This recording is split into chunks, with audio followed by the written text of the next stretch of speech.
আসসালামু আলাইকুম এভরিওয়ান। মনের লেখন গল্পের 11 নম্বর পার্ট। তো চলো বেশি কথা না কইয়া গল্প শুরু করা যাক। আমি খুব সতর্কতার সাথে ওকে রুম থেকে বের করলাম, তবে আমার মনে হলো যেন কেউ আমাদের দূর থেকে দেখছে। কিন্তু যখনই আমি তাকাই তখনই দেখি কিছু নাই। এর জন্য আমি আমার কাজে মনোযোগ দিলাম। মিতুকে আমি রিকশায় তুলে পুরাতন একটা বাড়িতে নিয়ে গেলাম। এখানে তেমন কেউ থাকে না। মিতুকে নিয়ে চেয়ারে বেঁধে দিলাম, আর একটু পানি এনে ওর মুখে দিতেই ওর জ্ঞান ফিরে আসলো। ওর হাত পা বাঁধা অবস্থায় দেখে ও জোরে চিৎকার দিয়ে বলতে লাগলো, আমাকে কেউ বাঁচাও প্লিজ। আর আমি এখানে কিভাবে আসলাম?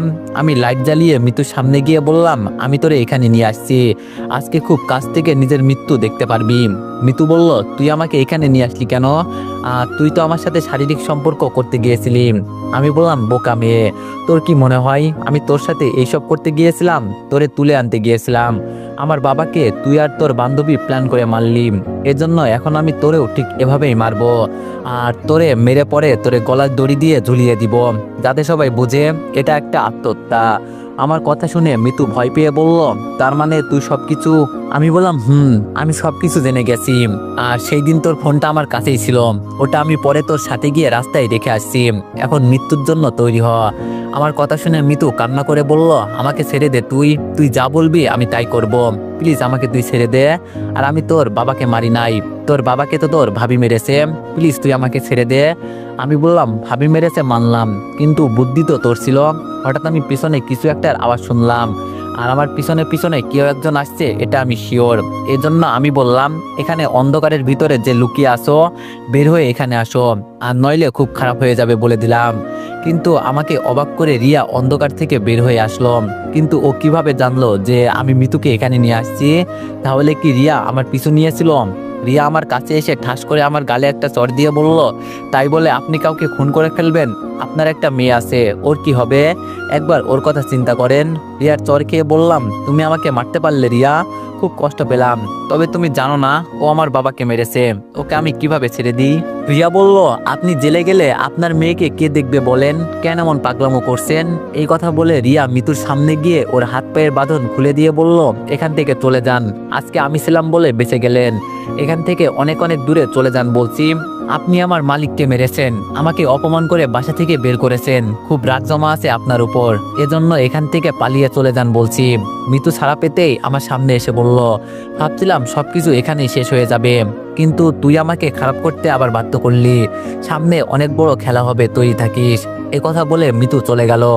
আমি এখন কি করব আমার মাথা কাজ করছে না। হঠাৎ করে রিয়া দৌড়ে এসে আমাকে জড়িয়ে ধরে বলল, ভাইয়া আমাকে মাফ করে দেন, আমি আপনাকে চড় দিতে চাই নাই, আপনাকে আমি কতটা সম্মান করি জানেন তো আপনি, কিন্তু আপনি ওকে মারলে জেলে চলে যাবেন, আপনি জেলে চলে গেলে আমি কিভাবে এইসব দেখে সহ্য করব? এজন্য আপনার পিছু নিয়েছি আমি। আর কখনো এমন কাজ করবেন না, তবে যদি সম্ভব হয় আমাকে ভুলে যান। বেঁচে থেকেও আমি এখন মৃতর মতোই হয়ে গেছি, আমার মতো অভাগা কপাল আর কারো নাই।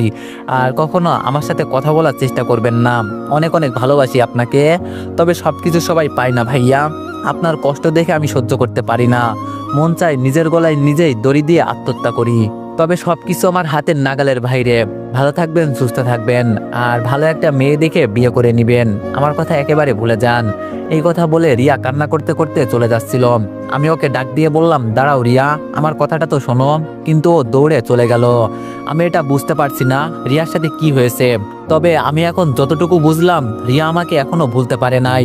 আমি মিতুকে মেরে ফেলবো এই ভয়ে ও আমাকে বাঁচাতে দৌড়ে এখানে চলে আসছে, কিন্তু কিসের কারণে রিয়া আমার সাথে এমন করছে? ও কথা বলে না কেন আমার সাথে? আর আজকে বললো ওকে ভুলে যেতে, কোনো একটা কারণ তো আছেই এখানে, এটা আমার খুঁজে বের করতেই হবে। রিয়াকে আমার আবার ফিরিয়ে আনতে হবে। আগে আমার সবকিছু খুঁজে বের করতে হবে। আমি রিক্সা নিয়ে সরাসরি বাসায় চলে গেলাম, তবে মিতুকে ছেড়ে দিয়ে মনে হচ্ছে আমি বড় একটা ভুল করে ফেলেছি। মিতু এভাবে থামার মেয়ে না, ও কিছু একটা তো করবেই। যাক, এইসব চিন্তা করে লাভ নেই, এখন ঘুমিয়ে পড়ি। সকালে ঘুম থেকে উঠে দেখি আমার মেয়ে আমার বুকের উপর বসে আছে। আমি মাইকে দেখে বললাম, কি আম্মু, এত সকাল সকাল চলে এলে যে? মাই আমার গলা চেপে ধরে বলল, চুপ করো বাবা, তুমি কোনো কথা বলবে না। ওই আন্টির কাছে আমাকে একা একা রেখে আসছো কেন? জানো না আমি তোমাকে ছাড়া থাকতে পারি না? আমি বললাম, সরি আম্মু, আমার ভুল হয়ে গেছে। মাই বলল, না আমি মানবো না, তুমি আমাকে একা একা রেখে আসছো কেন তাই বলো, নইলে কিন্তু আমি কি ভিতরে আসবো? ইতিকে দেখে বললাম, ইতি আমাকে বাঁচাও তো, দেখো সকাল সকাল আমার মেয়ে আমার সাথে কি শুরু করছে।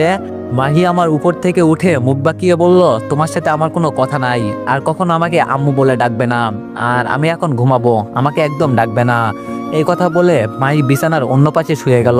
হঠাৎ করে ইতি আমার হাত ধরে বলল, আপনার সাথে আমার কিছু কথা আছে। আমি বললাম, আচ্ছা ঠিক আছে, তুমি রুমে বসো, আমি ফ্রেশ হয়ে আসি। ইতি বলল, না আজকে কোনো অজুহাত চলবে না, আজকে আমি বলেই ফেলবো, যা হবার হবে। আমি বললাম, আচ্ছা আমি বলছি তো বলবে, আমি শুধু একটু ওয়াশরুম থেকে আসি। ইতি বলল, না আগে আমার কথা শুনবেন পরে যাবেন। আমি বললাম, সকাল সকাল এমন পাগলামি কেন শুরু করলে ইতি? ইতি বলল, পাগলামো না, আমি আমার মনের কথা আপনাকে বলবো। আমি বললাম, আচ্ছা ঠিক আছে, দেখি তুমি কি বলতে চাও। ইতি বলল, আপনি আমাকে বিয়ে করবেন? আপনার মেয়ে আছে, তাতে আমার কোনো সমস্যা নেই, আমি সবকিছু জেনে শুনে আপনাকে এই প্রস্তাব দিয়েছি। আমি ইতির কথা শুনে হেসে বললাম, কি শুরু করলে ইতি? সকাল সকাল এমন মজা করার কোনো কি মানে আছে? ইতি বলল, আমি মোটেও আপনার সাথে মজা করছি না, আমি সিরিয়াসলি বলছি। আমি বললাম, কিন্তু? ইতি বলল, কিন্তু আমি শুনতে চাই না, আমাকে আপনি উত্তর দেন, আপনি কি আমাকে বিয়ে করবেন? আমি বললাম, আমি বলি কি, আগে মনোযোগ দিয়ে শোনো, পরে কথা বলবে। দেখো, আমার সাথে এতদিন ছিলে বলে তোমার এই ধারণা হয়েছে যে আমার বউ হবা। মনে করো আমি পৃথিবীতে খুব ভালো ছেলে, তোমার কথা মানলাম আমি, কিন্তু একবার এটা চিন্তা করো, আমি বিবাহিত একটা পুরুষ, আমার একটা মেয়ে আছে, আমার মতো কত ভালো ভালো ছেলে আছে, আর তুমি দেখতে শুনতে মাশাল্লাহ, এজন্য এমন পাগলামি করবে না। আমি তোমাকে কথা দিচ্ছি, আমার থেকেও ভালো ছেলে তুমি বিয়ে করতে পারবে। আর মনে করো তোমাকে আমি বিয়ে করছি, হঠাৎ করে যদি আমার বউ ফিরে আসে, তো তাহলে আমি কি করব বলো? ওকে ডিভোর্সও দেওয়া হয় নাই। ইতি বলল, দেখেন, আমাকে যদি আজকে আপনি 2 পাঁচ বোঝান তাহলে আমি বুঝবো না, আমি সতীনের ঘর করেও খেতে রাজি আছি, আপনি আমাকে বিয়ে করবেন নাকি তাই বলেন, আমি হ্যাঁ অথবা না উত্তর শুনতে চাই। কি এক বিপদে পড়লাম এখন, এই মেয়েকে এখন কিভাবে বুঝাই যে আমি ওকে বিয়ে করতে পারবো না?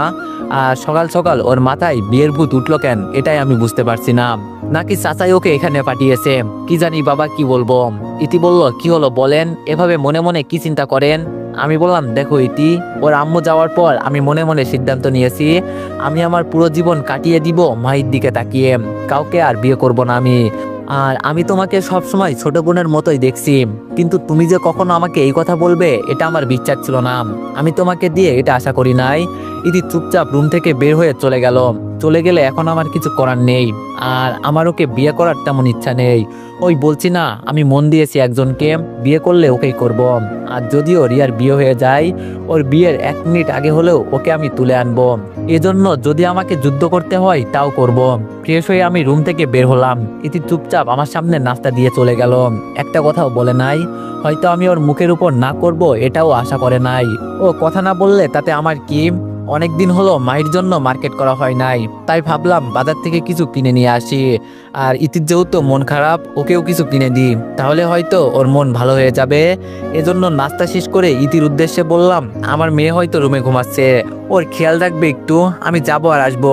আমার কথা শুনে ইতি আমাকে উত্তর দিল, আপনি আমার কে যে আপনার মেয়েকে আমার দেখে রাখতে হবে? নিজের কাজ নিজে করতে পারেন না? ইতির কথা শুনে আজকে সত্যি আমার মনটা খারাপ হয়ে গেল, ওদের জন্য এত কিছু করলাম আমি, আর ইতি এখন আমাকে এই কথা বলল, হয়তো ওকে আমি না করেছি দেখে এজন্য রেগে আছে।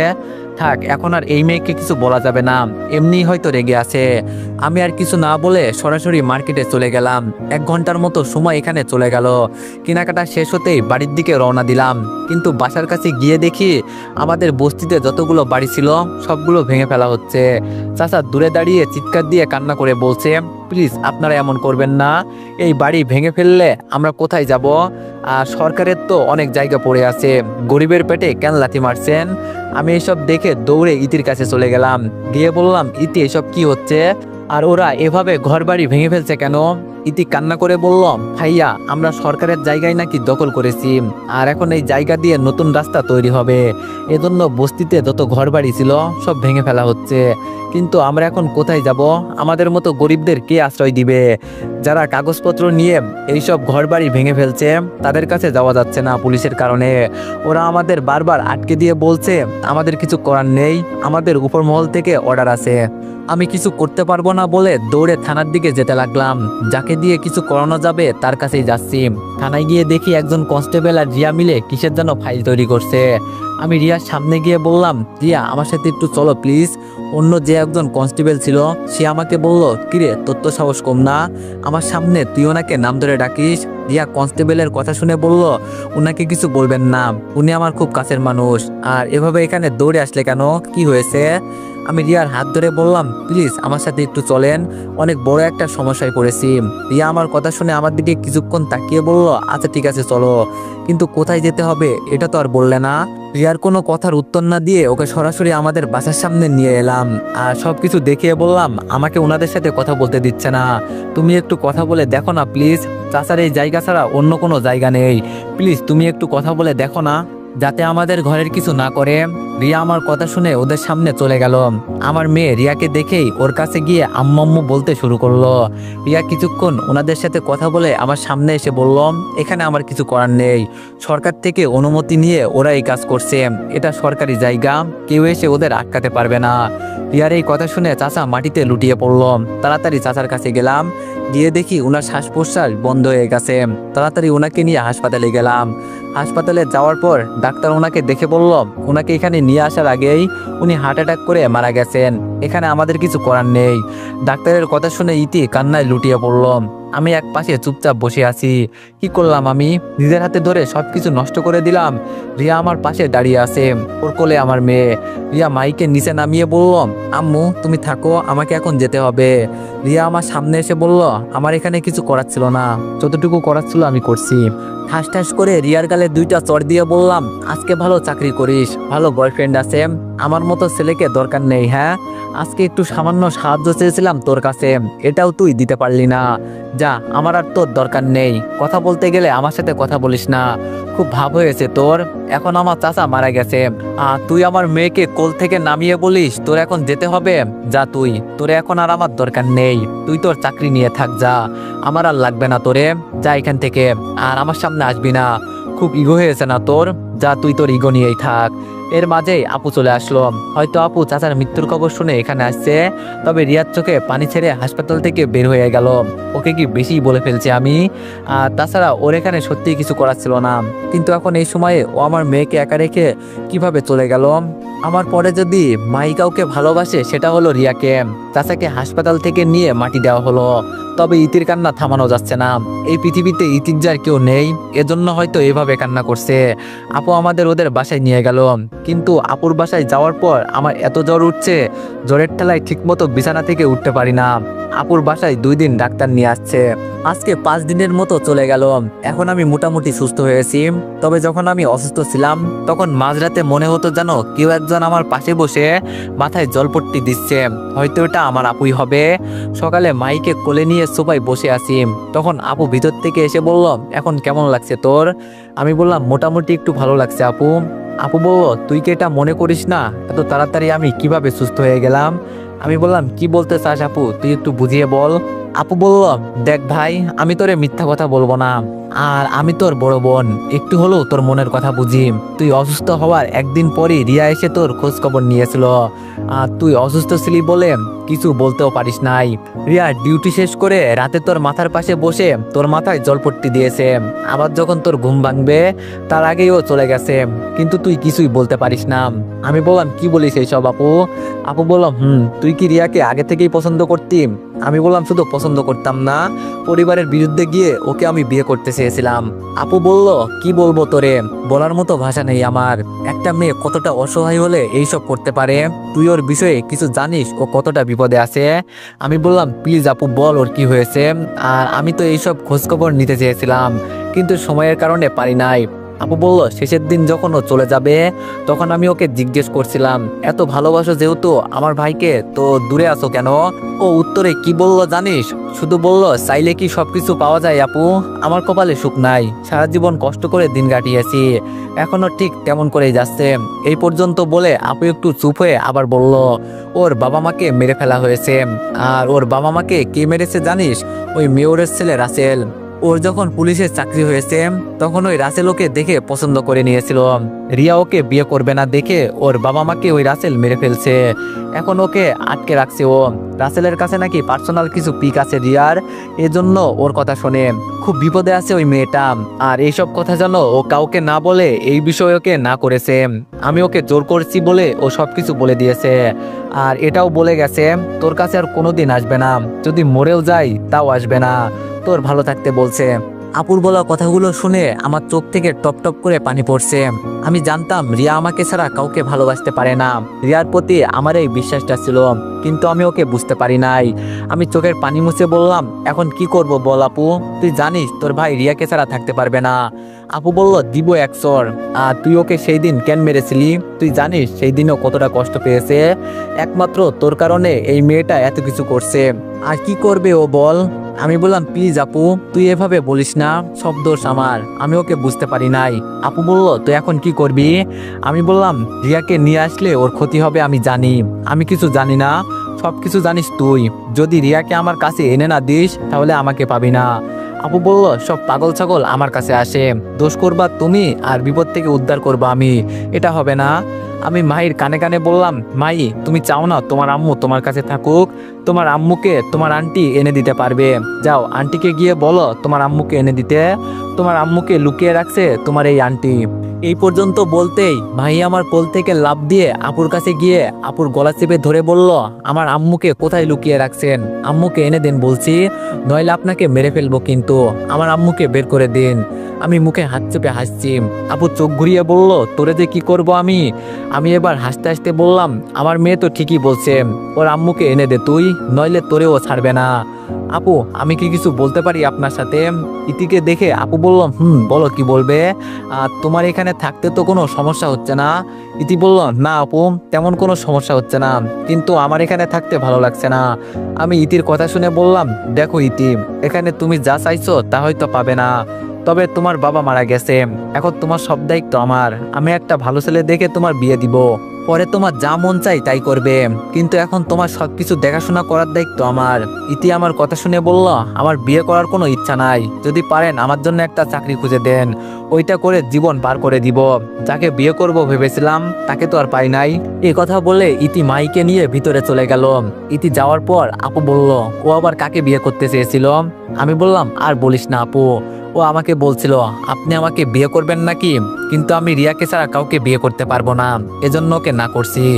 আপু বলল, বুঝছি, আচ্ছা আমি তো দুলাভাইয়ের সাথে কথা বলে দেখি উনি কি করতে পারেন তার জন্য।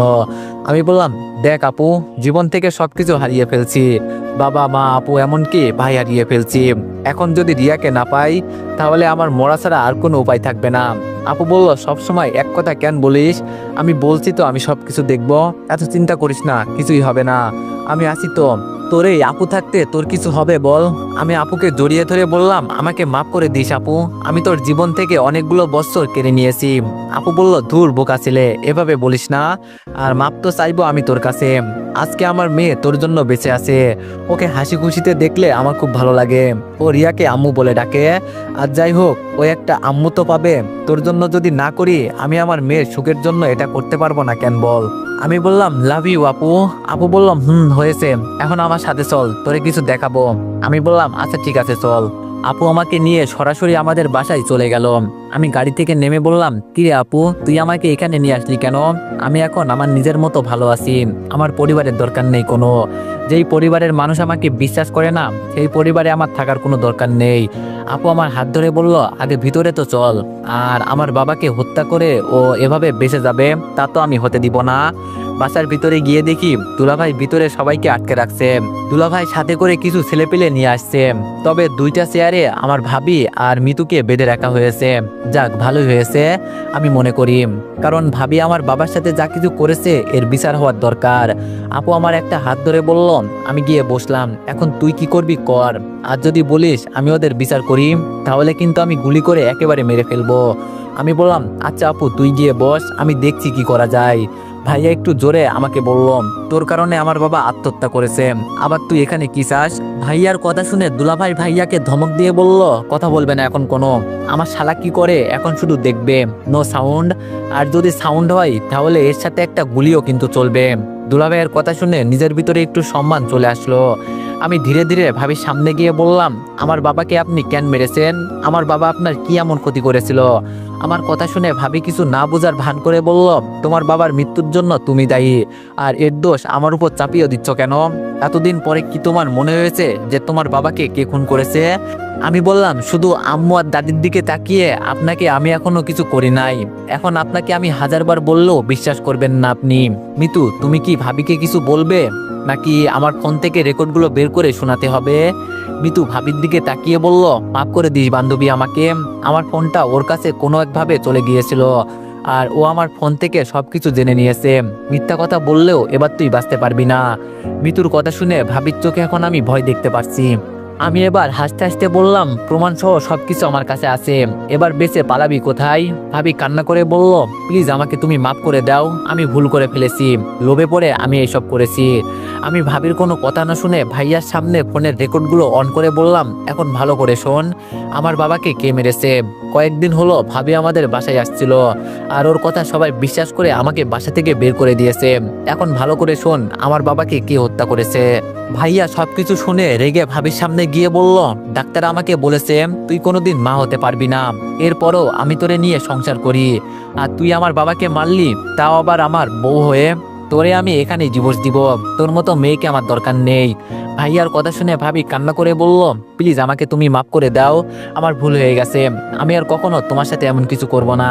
আমি ভাইয়ার সামনে গিয়ে বললাম, তুই তো প্রবাসে ছিলি, এই মেয়ে বিয়ের আগে কতটা যে নষ্ট ছিল ওটা তোরে বলে নাই, তুই বোকার মতো সবকিছু বিশ্বাস করে বিয়ে করলি, ওরে তো মন চাই মেরে ফেলতে, শুধু তোর বউ বলে পারি না। ভাইয়া আমাকে জড়িয়ে ধরে কান্না করে বলল, আমার ভুল হয়ে গেছে ভাই, আমাকে মাফ করে দিস, আমি তোরে বুঝতে পারি নাই, আমি আবার বিদেশ চলে যাব, ওকে কালকেই ডিভোর্স দিব, পরে যদি ভালো মেয়ে পাস তো বিয়ে করব, নইলে সারা জীবন বিদেশের মাটিতেই কাটিয়ে দিব। এখন আমি ওদের উপযুক্ত শাস্তি চাই, আমি আমার বাবার খুনিকে এভাবে ছেড়ে দিব না। বাবার সাথে কত সময় আমি কাটিয়েছি, আর ও কিভাবে আমার বাবাকে মারতে পারলো। আমি এবার ভাবির সামনে গিয়ে বললাম, আজকে আপনি আমার ভাবি বলে আপনি বেঁচে গেছেন, যান, আপনাকে আমি ছেড়ে দিলাম, আর কখনো আপনি আমাদের বাসার সামনে আসবেন না, এমনকি আমার ভাইয়ের সাথে যোগাযোগ করার চেষ্টাও করবেন না। আপু কি বলিস, ছেড়ে দিব? আপু চেয়ার থেকে উঠে ভাবির গালে ঠাস ঠাস করে দুইটা চড় দিয়ে বলল, আমার ছোট ভাই যদি আজকে এখানে না থাকতো তাহলে তোরে আমি গুলি করে মারতাম, যা, তোরে আমি ছেড়ে দিলাম, আমার ছোট ভাই বলছে যেহেতু ছেড়ে দিলাম। দীপু এখন থানায় যা, ওর জন্য একটা মেয়ে অপমানিত হয়েছে, আর সেটা আমার মায়ের আম্মু, এই বাসায় ওর একটা সম্মান আছে, যা ওকে এখানে নিয়ে আয়। আমি বললাম, কিন্তু আপু ওকে এখানে আসবে? আপু বলল, আমি কি জানি, তোর হবু বউ, তুই কিভাবে ওকে এখানে নিয়ে আসবি এটা তোর বিষয়, আমি কিছু জানি না। আমি বললাম, মজা নিস না? আচ্ছা ঠিক আছে, তোরে লাগবে না আমার, যা। তো এভরিওয়ান, নেক্সট পার্টের জন্য সবাই একটু বেশি বেশি লাইক আর কমেন্ট করে দিও। ধন্যবাদ।